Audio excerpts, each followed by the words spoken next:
नमस्कार, मैं बीपी यादव। आप देख रहे हैं पब्लिक वॉइस न्यूज। कौशाम्बी के एसआरएस मेमोरियल जूनियर स्कूल में मंगलवार को भव्य वार्षिक उत्सव का आयोजन किया गया। इस मौके पर देश के सबसे युवा सांसद पुष्पेंद्र सरोज ने मुख्य अतिथि के रूप में शिरकत की। विद्यालय के बच्चों ने रंगारंग सांस्कृतिक कार्यक्रम की प्रस्तुतियों से उपस्थित दर्शकों को मंत्रमुग्ध कर दिया। तालियों की गूंज से कार्यक्रम स्थल गूंज उठा। सांसद पुष्पेंद्र सरोज ने इस आयोजन की सराहना करते हुए शिक्षा के साथ साथ खेल और सांस्कृतिक गतिविधियों को भी आवश्यक बताया। मुख्य अतिथि सांसद पुष्पेंद्र सरोज ने अपने संबोधन में कहा कि बच्चों के सर्वांगीण विकास के लिए शिक्षा के साथ साथ खेल और सांस्कृतिक गतिविधियां भी आवश्यक है। उन्होंने विद्यालय प्रबंधन की सराहना करते हुए कहा कि इस तरह के आयोजनों से बच्चों के आत्मविश्वास में वृद्धि होती है और उनकी प्रतिभा निखरती है। आप सभी लोगों को मेरे स्वागत के लिए मैं बहुत बहुत धन्यवाद देता हूं साथियों।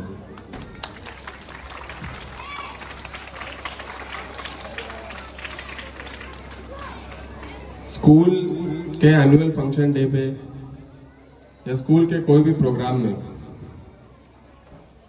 हमें बहुत अच्छा लगता है अपने बच्चों के बीच में आने के लिए, उनके हुनर को देखने का जो मौका मिलता है। और खास करके शिक्षा सिर्फ किताबों से नहीं होती है, शिक्षा सिर्फ एग्जाम से नहीं होती है। शिक्षा वो होती है जो बच्चों को मनोबल बढ़ाए। बच्चा सिर्फ एक किताबी कीड़ा लेकर निकल के ना आगे बढ़े, लेकिन उसका स्किल की ओर, चाहे डांस हो, चाहे कोई गाना बजाना हो, चाहे गाना गाना हो या कोई स्पोर्ट खेलना हो, ये स्किल भी वो सीखे स्कूल में। ये बच्चों के डेवलपमेंट के लिए बहुत जरूरी होता है। मैं सबसे पहले तो धन्यवाद देना चाहता हूं यहाँ के प्रिंसिपल साहब का, डायरेक्टर साहब का और यहाँ के स्टाफ और टीचर्स का, जो भारत के भविष्य को, जिनको भारत का भविष्य कहा जाता है, हमारे बच्चों को, उनको बनाने में उनका बहुत बड़ा योगदान रहता है।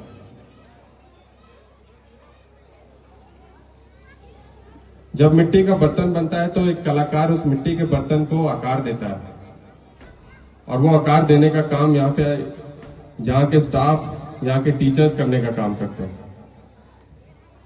तो ये हमारे छोटे छोटे जो भारत के भविष्य हैं, आप सभी लोग इनको आकार देने का काम कर रहे हैं, इनको आगे बढ़ाने का काम कर रहे हैं। हालांकि ये जूनियर स्कूल है, तो मैं ज्यादातर बात हमारे स्टाफ के लिए करना चाहूंगा, हमारे पेरेंट्स के लिए करना चाहूंगा। उन्होंने विद्यालय के शिक्षकों की मेहनत की भी सराहना की और उन्हें धन्यवाद दिया। देखिए, एसआरएस मेमोरियल फंक्शन में, एनुअल फंक्शन में हम आए यहाँ पे सरायखेल में। सबसे पहले एनुअल फंक्शन में आकर के जिस तरीके से हमारे ज़िले में हमारे बच्चों का जो स्किल लेवल आगे बढ़े, एजुकेशन लेवल आगे बढ़े और हमको अच्छा मिलता है, शायद हमारे आने से प्रोत्साहन मिलता है बच्चों को और वो प्रेरणा के रूप में देखते हैं कि ज़िले का नाम अब देश भर में रोशन हुआ है। तो कहीं ना कहीं वो ये भी देखते हैं कि हम भी इस ज़िले से निकल करके आगे इस ज़िले का नाम रोशन करें। तो ये मनोकामना के साथ मैंने बच्चों को भी बताया और ख़ास करके स्टाफ जो उनको आकार दे रहे हैं, उनको आगे बढ़ा रहे हैं, उनका भी बहुत बहुत धन्यवाद। देखिए, युवाओं की राजनीति, युवाओं का आगे बढ़ना इस देश में बहुत ज़रूरी है। फ्यूचर युवा को बोला जाता है। मैं सांसद के रूप में हूँ, कौशाम्बी का सांसद के रूप में हूँ, लेकिन एक युवा नौजवान के सांसद के रूप में भी हूँ। तो युवा आगे कैसे बढ़े, सबसे पहले हमें एजुकेशन लेवल पे बहुत काम करना पड़ेगा। एजुकेशन के बिना, बाबा साहब ने भी कहा था, कुछ नहीं है। तो किस तरीके से ज़िले की मैं बात करूँ, ज़िले का एजुकेशन स्तर बढ़ना चाहिए, प्रदेश का एजुकेशन स्तर बढ़ना चाहिए, तभी जाकर के युवा आगे चढ़ के युवाओं की आवाज़ उठाएंगे और इस देश का नाम भी रोशन करेंगे। पिछले लगभग 8-10 सालों से देखा जा रहा है कि यूथ, जो छोटे बच्चे हैं, वो सरकारी विद्यालयों में न जाकर के निजी क्षेत्र के विद्यालयों में रुख कर रहे हैं। क्या आपको ऐसा लगता है कि यूपी गवर्नमेंट सरकारी विद्यालयों में अच्छी सुविधा मुहैया कराने में नाकाम रही है? देखिए, ये किसी से भी छुपा नहीं है कि हमको अपने गवर्नमेंट स्कूल्स के सुधार करने की ज़रूरत है और सुधार ही नहीं, एक इंफ्रास्ट्रक्चरल डेवलपमेंट के साथ साथ निजी रूप में भी फ्रॉम द बेसिक सुधार करने की बहुत ज़रूरत है। तो मुझे लगता है कि सरकार को इसका संज्ञान भी लेना चाहिए और जो भी कोई आए, शिक्षा, हेल्थ और जो बेसिक चीज़ें हैं, पानी आप देख लीजिए, ये सबको सुविधा मिलनी चाहिए।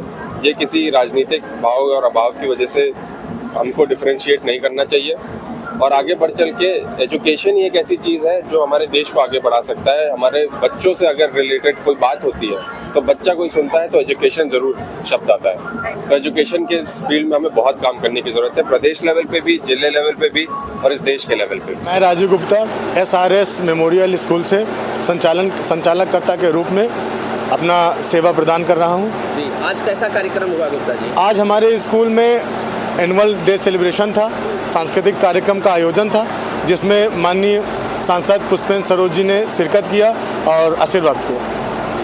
तो क्या कुछ रहा आज बच्चों का प्रोग्राम्स और बच्चे कितने प्रतिभावान निकले हैं इस साल के?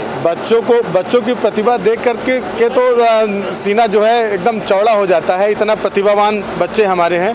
अलग अलग प्रकार के डांस, ड्रामा और भी कई ढेर सारी चीज़ों की प्रस्तुति उन्होंने प्रदान की। बताएं सर, मैं मैनेजर श्री रघुराज सिंह मेमोरियल शिक्षण संस्थान। आज एनुअल डे सेलिब्रेशन हुआ, क्या कुछ कहेंगे आप? इसमें हम अपने सारे स्टाफ को, बच्चों को, सभी के लिए बधाई देते हैं। बच्चों ने मेहनत करके इतना बढ़िया कार्यक्रम आयोजित किया है, तो और साथ में अपने स्टाफ को भी मैं बधाई दूंगा। उन्होंने उन बच्चों के साथ बहुत मेहनत किया और इसी तरह बच्चों को मेहनत करना चाहिए, जिससे आगे उनके भविष्य जो है काफ़ी उज्ज्वल है। और बच्चों को भी अपने स्टाफ के प्रति ईमानदार रहना चाहिए, तभी सफलता अर्जित होगी। हम जानना चाहेंगे विद्यालय कैसे शुरुआत हुई और किस तरह से प्रगति रिपोर्ट रही जो आज आप लोग यहाँ तक पहुँचे? देखिए, कोई भी विद्यालय एक दिन में स्टैंड नहीं होता, आप समझते हैं। उसके लिए हम लोग मेहनत करते हैं, धीरे धीरे मेहनत करते करते उसके साथ ईमानदारी से मेहनत किया है और तब उसके बाद जाके आज स्टैंड हुआ है। और ये विद्यालय आज का नहीं, आज 79 का है। वो एक सोच जिसको लेकर के आप लोगों ने विद्यालय की स्थापना किया और इसको लेके आगे चल रहे हैं। शुरुआत तो मेरी स्कूलिंग बहुत अच्छी हुई थी, ईमानदारी से मैंने पढ़ाई किया, स्कूलिंग हुई, फिर मैंने बीटेक किया। मैंने हर चीज़ मैंने बड़ी ईमानदारी से किया। मैंने वही सोच करके मैंने विद्यालय खोला और मैं इसी में प्रयास कर रहा हूँ कि अच्छे से अच्छी शिक्षा दे सकूँ बच्चों को। इस अवसर पर विद्यालय के डायरेक्टर अजीत विक्रम सिंह, प्रिंसिपल परवेज अहमद, संचालनकर्ता राजीव गुप्ता, अभिभावकगण और क्षेत्र के गणमान्य लोग उपस्थित रहे।